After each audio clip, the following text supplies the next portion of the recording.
नमस्कार दोस्तों, आप सभी का एक बार फिर से एपीएसटी क्लासेस में हार्दिक स्वागत है। दोस्तों, आज हमारा जो टॉपिक होगा, हम बात करेंगे सिंधु घाटी सभ्यता के स्थलों के बारे में। एक एक करके मैंने बोला भी था कि एक एक करके हम लोग बात करेंगे। और आज हम लोग शुरुआत करेंगे हड़प्पा स्थल के बारे में कि हड़प्पा की खुदाई कौन और कब किस तरह से की, और वहाँ से जो साक्ष्य मिले वो क्या थे। इसके बाद हम लोग क्रम से देखते रहेंगे कि मोहनजोदड़ो की खुदाई कौन करता है, लोथल वहाँ से क्या साक्ष्य मिलते हैं, मोहनजोदड़ो से क्या साक्ष्य मिलता है। तो एक एक करके हम लोग बात करेंगे। ठीक, तो अभी देखते हैं हम लोग सिंधु घाटी सभ्यता। सिंधु घाटी सभ्यता कि सिंधु घाटी सभ्यता से पहली बात तो सिंधु घाटी सभ्यता को कांस्य युगीन सभ्यता कहा जाता है, हड़प्पा सभ्यता कहा जाता है। ये तो मैं सभी वीडियो में बताते आया हूँ। यहाँ पे सिंधु घाटी सभ्यता का एक स्थल है जिसे हड़प्पा कहते हैं। सिंधु घाटी सभ्यता को हड़प्पा सभ्यता इसलिए कहा जाता है क्योंकि जब शुरू में कुछ स्थल खोजे गए तो पहला स्थल तो पहली बात तो हड़प्पा खोजा गया, इसलिए इसका नाम हड़प्पा सभ्यता पड़ा है। इसके आगे देखिए मैं बता रहा हूँ, इसलिए हड़प्पा नाम पड़ा। और सबसे पहले ये भी मैं बता चुका हूँ कि कौन देखा था, तो चार्ल्स मैसन देखे थे। कौन देखा था, तो चार्ल्स मैसन देखे थे। ठीक, इसके बाद हम लोग इसको 3 भागों में बांट कर देखेंगे। एक होगा मुख्य तथ्य, खुदाई कौन किया था, तथ्य में थोड़ा बहुत जो औपचारिक रूप से, और साक्ष्य कि साक्ष्य क्या क्या मिला यहाँ से। और यह भी देखेंगे कि इसकी तुलना जब हम अन्य भागों को जब पढ़ेंगे, जैसे मोहनजोदड़ो, लोथल, धौलावीरा, सुतगोतड़ा, सुतकांगेडोर, ऐसे करके जलीलपुर, बुरजहोम, कालीबंगा, तो वहाँ पे देखेंगे कि यहाँ जो मिला है क्या वो भी वहाँ मिला है। तो इसको तुलना करेंगे हम लोग। और यहाँ पे जो मैं नगर लिखा हूँ, ये नगर 2 भागों में विभक्त था। यानी कौन नगर, हड़प्पा नगर। एक पश्चिमी भाग था और एक पूर्वी भाग था। हम लोग धौलावीरा को देख लेते हैं कि एक मध्य में भी था। तो ये भी क्वेश्चन बनता है कि कौन सा ऐसा स्थल था। बहुत स्थल, सभी स्थल सिंधु घाटी सभ्यता के 2 भागों में विभक्त थे, लेकिन क्या बोलते हैं, धौलावीरा 3 भागों में विभक्त था, इसलिए इसमें क्वेश्चन भी बना। तो यहाँ पे हम लोग देखें पश्चिमी भाग और पूर्वी भाग। ये जो पूर्वी भाग का ये जो स्थल है ना, ये किला बंद होता था। क्या होता था, किला बंद होता था। और ये पश्चिमी भाग किला बंद नहीं होता था। तो क्वेश्चन ऐसे पूछ सकता है। और ये स्थल हड़प्पा में भी था और यही कालीबंगा का भी नियम था। कि पूर्व किस स्थल, यानी कौन सा स्थल था सिंधु घाटी सभ्यता का, जहाँ पूर्वी भाग तो क्या बोलते हैं, किलों से घिरा होता था, लेकिन पश्चिमी भाग किलों से घिरा होता था और पूर्वी भाग किलों से घिरा नहीं होता था। तो नगर हड़प्पा और कालीबंगा है। और ये बीच का स्थान ये जो था ये खाली रहता था। अभी जब हम लोग बात करेंगे अदर जगहों के, तो वहाँ स्थलों के, तो वहाँ पे हम लोग देखेंगे कि बीच में भी कुछ रहता है, यहाँ पे भी कुछ रहता है, ये भी किला बंद रहता है। तो उसके बारे में भी बात करेंगे, तो उसको समझ जाइएगा। अब मुख्य तथ्य में हम लोग देखते हैं कि किस नदी के तट पर है, तो रावी नदी के तट पर है। किस नदी के तट पर, रावी नदी के तट पर है। इसे एक प्रशासनिक नगर जैसा लगता है। तो पूछ देगा कि सिंधु घाटी सभ्यता का कौन सा ऐसा स्थल था जो प्रशासनिक नगर की तरह दिखता था, तो वो है हड़प्पा। ठीक, सारा क्वेश्चन आपका इसी में से बनेगा। इसके उत्तर पश्चिम में 2 दरवाजे होते थे। जैसे ये हड़प्पा है, तो हड़प्पा के उत्तर पश्चिम में, सपोज करिए कि ये हड़प्पा है, तो इसके उत्तर और ये पश्चिम दोनों तरफ दरवाजे होते थे, मतलब मेन दरवाजे होते थे। जैसे आज भी हम लोग देखते हैं कि बड़े बड़े जैसे गांव में जाते हैं तो देखते हैं कि एक दरवाज़ा बना होता है। शहरों में भी देखते हैं कि एक दरवाज़ा, उस पर लिखा रहता है ये विहार। गांव में जाएंगे तो ये लिखा रहता है नाम गांव का। तो वही होता था कि एक उत्तर में दरवाज़ा होता था और एक पश्चिम में होता था। सभी घरों से शौच मिले, यानी शौचालय का साक्ष्य मिला है। ठीक, तो देखिए कितनी अच्छी सुविधा थी सिंधु घाटी सभ्यता के लोगों के अंदर, समझ थी। तो क्वेश्चन ये भी बन सकता है कि कौन सा ऐसा स्थल है, बनेगा क्या, बना है आईएएस में, कि कौन सा ऐसा स्थल है सिंधु घाटी सभ्यता का जहाँ सभी घरों से शौच मिला है। तो हड़प्पा का हड़प्पा सभ्यता का हड़प्पा स्थल। ठीक, अब देखिए खुदाई सबसे पहले दयाराम साहनी किए थे। कब किए थे, सन आपसे कभी नहीं पूछा जाएगा, तो 1921 ईस्वी में किए थे और जॉन मार्शल के निर्देशन में किए थे, जॉन मार्शल।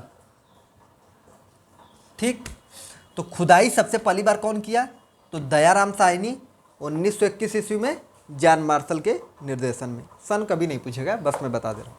इसके बाद माधव स्वरूप वत्स करते हैं दयाराम साहनी के बाद। तो क्वेश्चन ऐसे बन सकता है कि सिंधु घाटी सभ्यता की जो खुदाई किया, जिसे सिंधु घाटी सभ्यता का पितामह कहा जाता है दयाराम साहनी को, उनके बाद सिंधु घाटी सभ्यता के हड़प्पा स्थल की खुदाई कौन किया था, तो माधव स्वरूप वत्स किए थे। इनके बाद हम लोग देखते हैं कि मार्टिन व्हीलर करते हैं, मार्टिन व्हीलर करते हैं, और मार्टिन व्हीलर हड़प्पा सभ्यता को माउंट एबी नाम देते हैं। क्या देते हैं, माउंट एबी। तो पूछेगा क्वेश्चन ये कि हड़प्पा सभ्यता को माउंट एबी नाम कौन दिया था, तो मार्टिन व्हीलर। अब देखिए इनके बाद हम लोग देखते हैं कि जेएम किनोर और मीडो करते हैं, जीएम किनोयर और क्या बोलते हैं, मीडो करते हैं। तो ये क्रम है, कभी कभी आपसे अपेक्षित होता है, पूछा जा सकता है। तो दयाराम साहनी, माधव स्वरूप वत्स, मार्टिन व्हीलर और जेएम किनोयर और मीडो।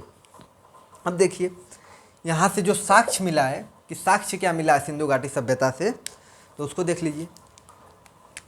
यहाँ पे माउंट एबी और एक माउंट एफ प्रकार का टीला मिला है, माउंट एफ प्रकार का टीला मिला है, जहाँ से अनाज कूटने का चबूतरा मिला है। क्या मिला है, अनाज कूटने का चबूतरा मिला है। श्रमिक आवास मिला है। तो सिंधु घाटी सभ्यता में ऐसा था कि भाई श्रमिकों का भी वहाँ पे रहते थे। ये जो ये जहाँ पे टीला नहीं है ना, ये निम्न लोग के लिए, मतलब मध्यम लोगों के लिए ही था। तो श्रमिक आवास मिला है। ओखली पर जले गेहूं का साक्ष्य मिला है, भूसी का साक्ष्य मिला है। तो इसका मतलब ओखली भी मिला है और गेहूं यानी जले हुए गेहूं का साक्ष्य, तो गेहूं भी मिला है। तो दो यहाँ से क्वेश्चन कि ओखली का साक्ष्य हड़प्पा से, जले हुए गेहूं का साक्ष्य हड़प्पा से, और भूसी का भी साक्ष्य हड़प्पा से मिला है। ये देखिए R37 और HR कब्रिस्तान भी मिला है, जो सिंधु घाटी यानी हड़प्पा के बाहर स्थल था। तो पूछेगा कि R37 और HR कब्रिस्तान किस स्थल से मिला है, तो हड़प्पा से मिला है। ठीक, R37 ये जो है सिंधु घाटी सभ्यता के समकालीन है और ये सिंधु घाटी सभ्यता से पूर्व का है। ठीक, 16 ताम्र भट्टियाँ मिली हैं, 16 ताम्र भट्टियाँ मिली हैं। और इसके बाद देखते हैं कि तांबे की इक्का गाड़ी मिली है। तो ये क्वेश्चन पूछेगा कि तांबे की इक्का गाड़ी कहाँ से साक्ष्य मिला है। तांबे की मानव आकृति मिली है, तांबे की मानव आकृति मिली है। तांबे की ताबीज मिली है। ठीक, प्रसाधन के साक्ष्य मिले, यानी हम लोग ये भी कह सकते हैं कि सिंधु घाटी सभ्यता के जो लोग थे सजने संवरने पर ज़्यादा बल देते थे। ज़्यादा बल नहीं, लेकिन ये हो सकता है कि सजने संवरने पर भी बल देते थे। तो पूछ देगा क्वेश्चन कि सिंधु घाटी सभ्यता में प्रसाधन केस कहाँ से मिला है, तो हड़प्पा से। अभिलेख युक्त मोहरें मिली है, कि अभिलेख मिले हैं लेकिन उसको पढ़ा नहीं गया है क्योंकि वो भाव चित्रात्मक लिपि है, उसको बारे में हम लोग बात करेंगे कि चित्रात्मक लिपि है। तो अभिलेख युक्त मोहरें मिली हैं। अभिलेखों का अध्ययन मैं बता चुका हूँ, एपिग्राफी, न्यूस्मेटिक्स हम लोग कहते हैं कि सिक्कों का अध्ययन, तो उसके बारे में बात हो चुकी है। अन्न भंडार के साक्ष्य मिले हैं, मतलब ऐसा हम लोग कह सकते हैं कि खाने के लिए तो रहता ही था, इसके साथ साथ लोग अकाल के समय में भी बचा कर रखते थे खाने के लिए। कान से गाड़ी का साक्ष्य मिला है। कान से युगीन मूर्ति की बात करूंगा मैं आगे अभी चलकर। तो कान से गाड़ी का साक्ष्य मिला है। पारदर्शी वस्त्र पहने एक मूर्ति मिली है, पारदर्शी वस्त्र पहने हुए एक मूर्ति मिली है। तो पारदर्शी वस्त्र पहने हुए एक मूर्ति कहाँ से मिली है, तो हड़प्पा से। खरगोश का साक्ष्य कहाँ से मिला है, तो हड़प्पा से। गरुड़ पक्षी सांप को पकड़े हुई है, गरुड़ एक पक्षी है जो सांप को पकड़े हुई है मुंह से, उसका साक्ष्य कहाँ से मिला है, तो हड़प्पा से। आईएएस में पूछा गया क्वेश्चन है। गठिया रोग वाला क्वेश्चन पूछा गया, तो गठिया रोग का साक्ष्य कहाँ से मिला है, तो सिंधु घाटी सभ्यता के हड़प्पा स्थल से। अभी हम लोग बात करेंगे तो देखेंगे कि ऑपरेशन का साक्ष्य कहाँ से मिलता है, तो उसके बारे में बात करेंगे। मछुआरे का साक्ष्य मिला है, यानी हम लोग ये भी कह सकते हैं कि सिंधु घाटी सभ्यता के लोग, हड़प्पा सभ्यता के लोग मछली भी पकड़ते थे। मछली पकड़ने का साक्ष्य जलीलपुर से मिला भी है, बात हो भी चुका है। मृण आरा पहिया मिला है, मृण आरा पहिया मिला है। मातृ देवी की मूर्ति मिली है। सिंधु घाटी सभ्यता के बारे में जब हम लोग बात कर रहे थे शुरुआतकालीन कक्षाओं में, तो उसमें हम लोग बात किए थे कि सिंधु घाटी सभ्यता एक मात्र सतात्मक सभ्यता थी, जहाँ से मूर्तियों का, मातृ देवी की मूर्तियों का साक्ष्य बहुत ज़्यादा मिला है। तो मातृ देवी की मृण मूर्तियाँ मिली हैं। शंख से बने पत्रों पर चांदी जड़े हुए हैं, शंख से बने कुछ पत्र हैं और उस पर चांदी भी जड़े गए हैं, इसका भी साक्ष्य मिला है। कांसे का ढक्कन मिला है, कांसे का ढक्कन मिला है जो ये बताता है कि अनाज को ढकने के लिए इसका प्रयोग किया जाता था। तो पूछ सकता है क्वेश्चन ये कि कांसे का ढक्कन कहाँ से मिला है और इसका प्रयोग किस लिए किया जाता था, तो अनाज को ढकने के लिए। गधे की हड्डी मिली है, किस चीज़ की? गधे की हड्डी कहाँ से मिली है? तो सिंधु घाटी सभ्यता, जब हम लोग हाथी के बारे में बात करेंगे तो हाथी के स्केल, हाथी के दांती दांत, तो लोथल गुजरात उधर बात करेंगे। लाजवर्द की लॉकेट मिली है, लाजवर्द की लॉकेट मिली है। अब देखिए, हड़प्पा से फसल का साक्ष्य मिला है, और कौन कौन फसल है एक देखते हैं। गेहूँ है, गेहूँ का साक्ष्य मिला है। गेहूँ का सबसे पहली बार साक्ष्य मैं बता चुका हूँ कि मेहरगढ़ से मिला है। चावल का साक्ष्य, चावल से सिंधुवासी परिचित नहीं थे। कुछ ऐसे क्षेत्र हैं जैसे कालीबंगा हो गया, हड़प्पा हो गया, यहाँ से कुछ चावल मिले हैं, लेकिन पूरे हड़प्पा सभ्यता से या पूरी सिंधु घाटी सभ्यता से चावल के साक्ष्य नहीं मिले हैं। तो ऐसा बताया जाता है कि सिंधुवासी चावल से परिचित नहीं थे।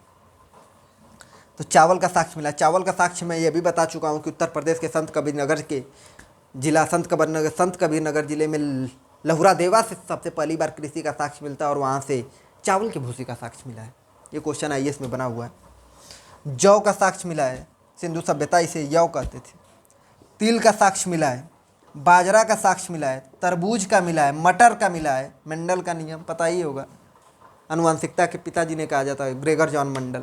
बायो का क्वेश्चन है, यहाँ से बायो को भी लिंक कर सकते हैं आप, मैं आगे नहीं बताऊँगा बायो में। मटर। अब देखिए, हड़प्पा से मोहनजोदड़ो की दूरी कितनी थी? तो 640 किलोमीटर। ये सिर्फ आपको ऐसे बता दिया जा रहा है, ये क्वेश्चन पूछा नहीं जाएगा। हाँ, मोहनजोदड़ो से हड़प्पा की दूरी कितनी थी? तो 640 किलोमीटर। ठीक। अब देखिए, ये जो सिंधु घाटी सभ्यता है, इसका उपनाम तो तोरण द्वार का नगर कहा जाता है। तो पूछ देगा कि सिंधु घाटी सभ्यता के किस स्थल को तोरण द्वार के नगर के रूप में जाना जाता है? तो वो है हड़प्पा सभ्यता या हड़प्पा। ठीक। अब देखिए, उपनाम अर्ध औद्योगिक नगर भी कहा जाता है, अर्ध औद्योगिक नगर कहा जाता है। ठीक। जुड़वा राजधानी कहते हैं किसको?